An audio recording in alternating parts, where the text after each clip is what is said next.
नमस्कार। मैं सुभाष शर्मा अंतर्राष्ट्रीय महिला दिवस पर इस दुनिया की आधी आबादी को आज हृदय से प्रणाम करता हूं। आज इंटरनेशनल वीमेंस डे है। ये एक औपचारिकता भर ही नहीं है कि हम आज पूरे विश्व की महिलाओं को याद करते हैं। इसके पीछे का पूरा सामाजिक परिवेश भी समझना होगा। देखिए, कितनी कितनी विचित्र बात है कि जिस आधी आबादी को हम आज, खास तौर से पुरुष वर्ग, इस दुनिया को अगर दो हिस्सों में बांटा जाए तो सीधे सीधे महिला और पुरुष में बांटा जा सकता है। तो हम पुरुष वर्ग जिस महिला वर्ग को आधी आबादी बोलते हैं ना, उसी आधी आबादी ने हम सबको जन्म दिया है।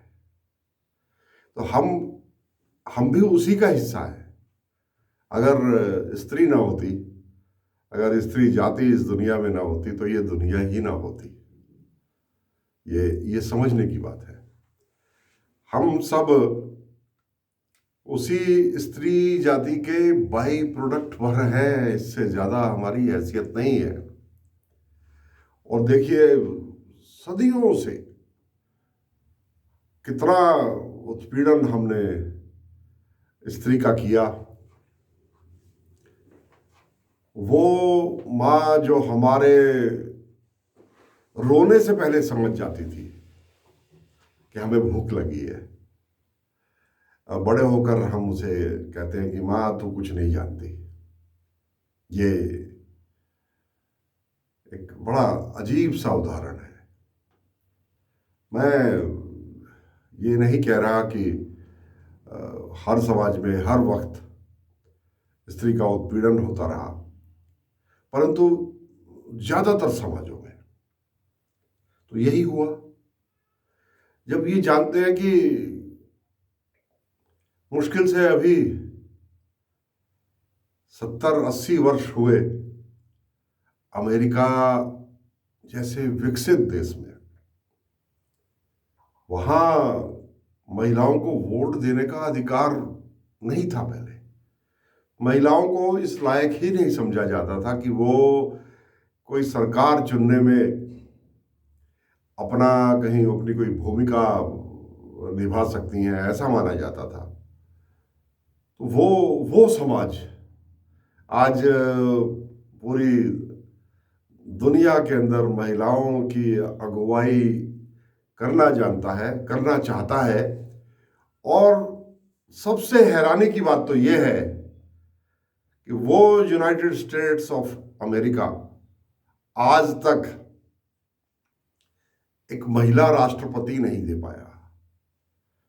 यूनाइटेड स्टेट्स ऑफ अमेरिका में अभी तक कोई महिला प्रेसिडेंट नहीं हुई। कितनी कितनी हैरानी की बात है। और वो देश जहां महिलाओं को घूंघट से निकलने की इजाजत नहीं थी, महिलाओं को खुलकर समाज के सामने नेतृत्व करना पुरुष वर्ग अपना अपमान समझता था। ये पूरा ही साउथ एशिया कॉन्टिनेंट जितना भी है, चाहे वो हिंदुस्तान हो, यहाँ इंदिरा जी, और इंदिरा जी तो चलिए प्रधानमंत्री रही, उसके अलावा बहुत बहुत सारी महिलाएं हमारे यहाँ उन्होंने हमेशा नेतृत्व दिया। और उनकी जो नेतृत्व था और उनका जो दिशा निर्देश था वो किसी भी पुरुष वर्ग से कमजोर नहीं था, हमेशा आगे रहे। चाहे वो हिंदुस्तान हो, चाहे वो श्रीलंका हो, चाहे वो महिलाओं को बुर्के में रखने वाला पाकिस्तान हो, चाहे वो बांग्लादेश हो, यानी कितने ही देश ऐसे हैं इधर जिसको हम पिछड़ा हुआ बोलते थे, वहां महिलाएं आगे आई, महिलाओं ने नेतृत्व दिया और सफल नेतृत्व दिया। हमारे समाज में शुरू से एक महान संत जिनको बोलते हैं, महान कवि जिनको बोलते हैं, महान राम भक्त जिनको बोलते हैं, तुलसीदास जी, उनकी एक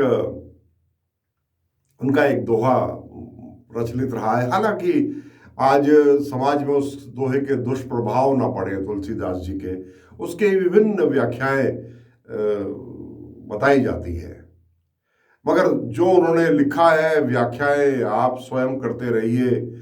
उन्होंने लिखा है ढोल गवार, अगला शब्द मैं पढ़ नहीं सकता, वो असंसदीय है। पशु नारी, 5 लोगों को उन्होंने उसमें संबोधित किया है। ये सब है ताड़ना के अधिकारी। हमारे समाज में ये माना जाता था कि हमें पशु की भी पिटाई करनी चाहिए, ढोल को जितना पीटेंगे उतनी उसमें से अच्छा सुर निकलेगा, ऐसा ही कुछ महिलाओं के लिए कहा गया। और तुलसीदास जी, मैं देखिए, मैं आलोचना नहीं कर रहा, मैं विषय से मेहरबानी करके मैं ये उदाहरण दे रहा हूँ। तुलसीदास जी स्वयं अपनी पत्नी के प्रति इतने आसक्त थे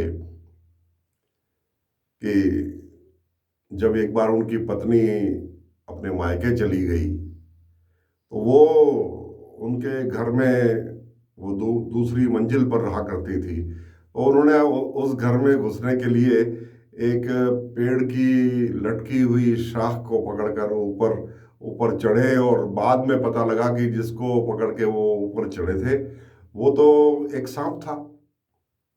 तो तुलसीदास जी स्वयं तो अपनी पत्नी के प्रति इतने आसक्त थे, और समाज में जो स्त्रियों की दशा थी उस पर ऐसा दोहा लिखा, उसके बहुत सारे अर्थ कहे जा रहे हैं। मैं इसलिए कह रहा हूं कि तुलसीदास जी को हमने आदर्श माना, हो सकता है उनका कुछ और आशय भी रहा हो, मैं यहाँ पर तुलसीदास जी की आलोचना करने के लिए नहीं आया, मगर ये बातें सामंतशाही समाज ने इसका शब्दार्थ ज्यों का त्यों अपने जीवन में ले लिया।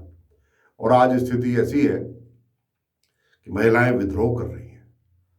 ऐसा नहीं कि महिलाओं ने उस वक्त विद्रोह ना किया हो, तब भी किया, लेकिन जिस महिला ने विद्रोह किया उसको हमने चरित्रहीन का दर्जा दे दिया, उसको हमने बेशर्म का दर्जा दे दिया, उसको हमने अमर्यादित आचरण कह करके उस महिला का हमने समाज में विरोध किया। मगर आज स्थिति बदल गई है। हम अपने आप को बहुत आधुनिक समझते हैं, बहुत खुले विचारों वाले समझते हैं, और कभी कभी तो हम क्या है ही ऐसा, सभी जगह है, हम अपनी जनजातियों को, जो ट्राइब्स हैं हमारे, हम उनको पिछड़ा हुआ समझते हैं, उनको आरक्षण देने की जरूरत समझते हैं। मैं यहाँ पर समाज शास्त्रियों से ये आह्वान करना चाहता हूँ कि आज का पूरा दिन इस पर विचार करें, इस पर अध्ययन करें। हमारी जो जनजातियां हैं ना, जो ट्राइब्स हैं, वहाँ महिलाओं को कितनी आज़ादी है, जरा जाकर के देखिए। जिनको हम पिछड़ा, बेचारा, समय के साथ ना चलने वाली जनजातियां बोलकर उनको आरक्षण देने की बात करते हैं ना, वो वास्तव में महिला प्रधान समाज है। हमारे यहाँ करीब करीब 100 के करीब ऐसी जनजातियां हैं जहां विवाह के बाद पुरुष महिला के घर जाते हैं, महिला नहीं आती, महिला की विदाई नहीं होती, विदाई पुरुष की होती है। तो हमारा जो जनजातीय समाज है, जिसने समाज की ज़रूरतों को बहुत पहले भी समझा था, जिनको आज हम ट्राइब्स कह करके हम कई बार उनका तमाशा भी लगवाते हैं, ट्राइबल डांस देखिए, वो महिलाओं को कितनी आज़ादी वहाँ है, ये हमें सीखने की ज़रूरत है। और हम वही सब लोग जो अपने आप को आधुनिक कहते हैं, अपने आप को सभ्य कहते हैं, अपने आप को महिलाओं को आज़ादी देने वाले अपना एक वर्ग हम लोग कहलाते हैं, वीमेंस लिब, हम उसके लिए उसके पक्ष में स्लोगन लिखते हैं। सबसे ज़्यादा दहेज, प्रताड़ना और दहेज ना लाने पर हिंसा, मृत्यु और तलाक, ये हमारे ही समाज में होता है। जो तथाकथित आधुनिक समाज है वहीं ये घटनाएं सबसे ज़्यादा होती हैं।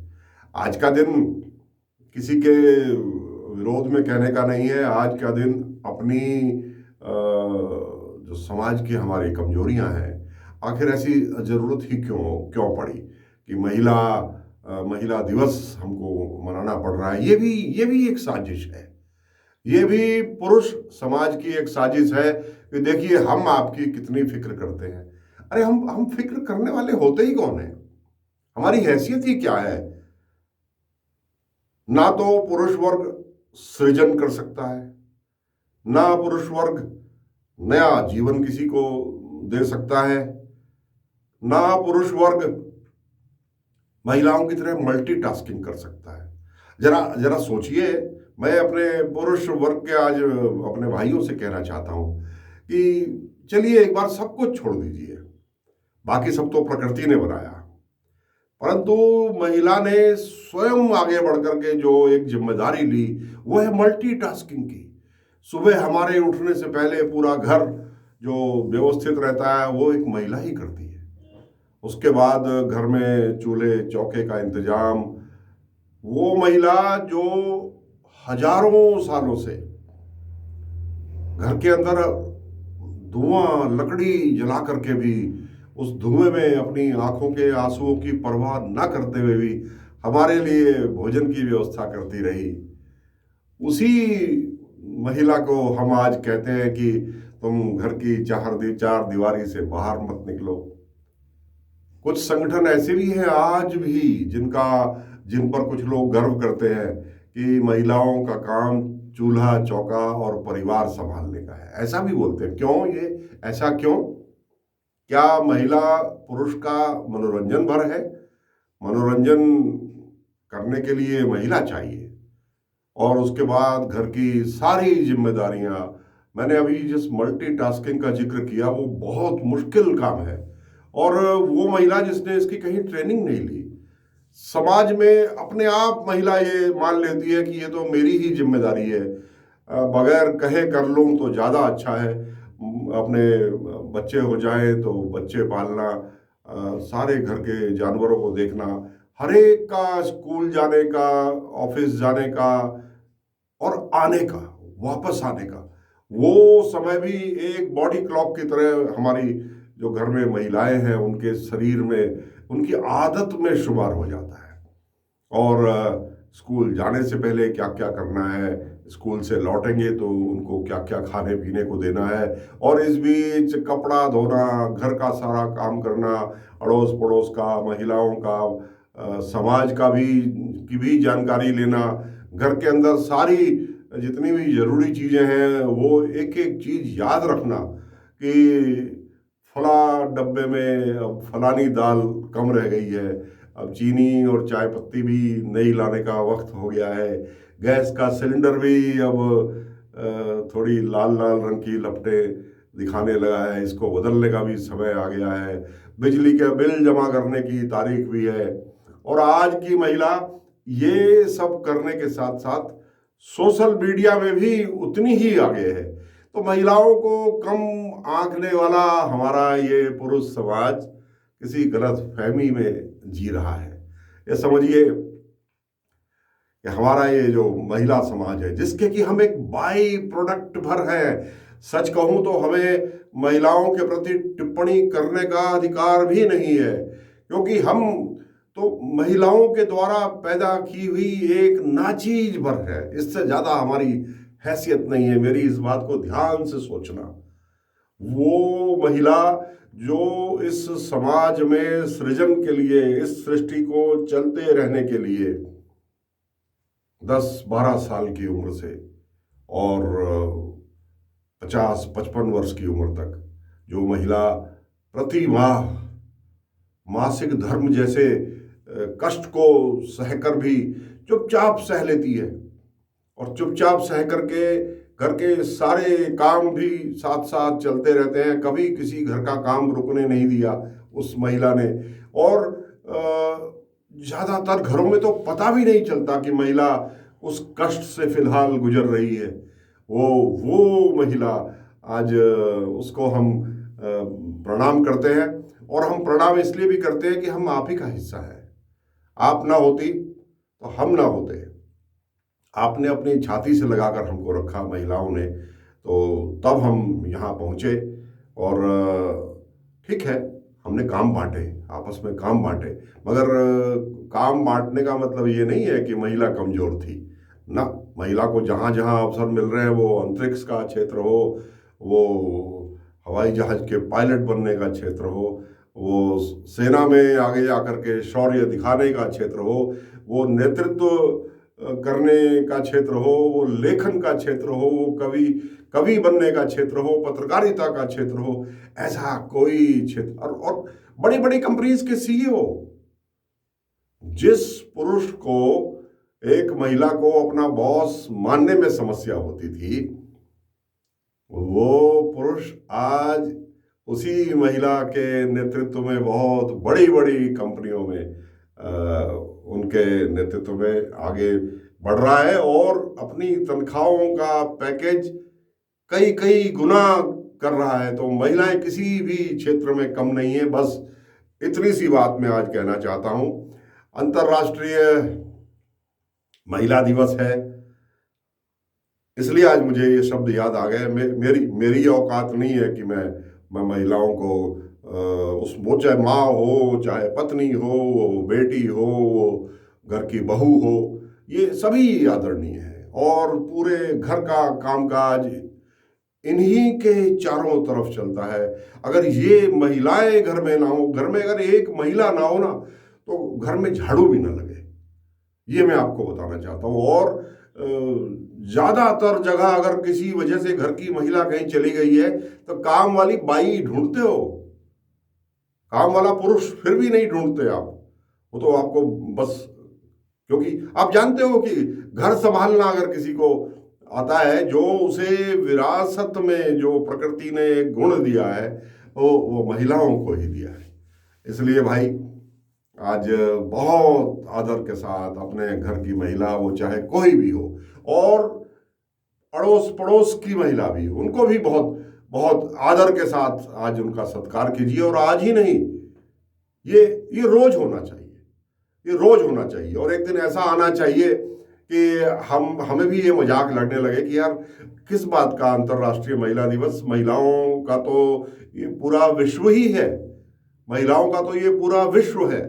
अगर आप शास्त्रों में देखें, बात लंबी हो जाएगी, फिर मैं बहुत बहुत आगे चले जाऊंगा। अगर देवी देवताओं की बात करने लगा तो कितनी ही प्रसंग ऐसे हैं जहां हमारे देवता संकट में फंस गए, तो कहीं देवियों का सहारा लिया, और जब देवियां नहीं मिली तो स्वयं देवियों का रूप लेकर के उस संकट से बाहर निकले। इसलिए बहुत लंबी बात हो जाएगी, इसलिए मेहरबानी करके आज बस मैं पूरी विश्व की महिलाओं को हमें इस लायक बनाने के लिए कि हम आज आपका गुणगान कर सकें, आपका बहुत बहुत आभार।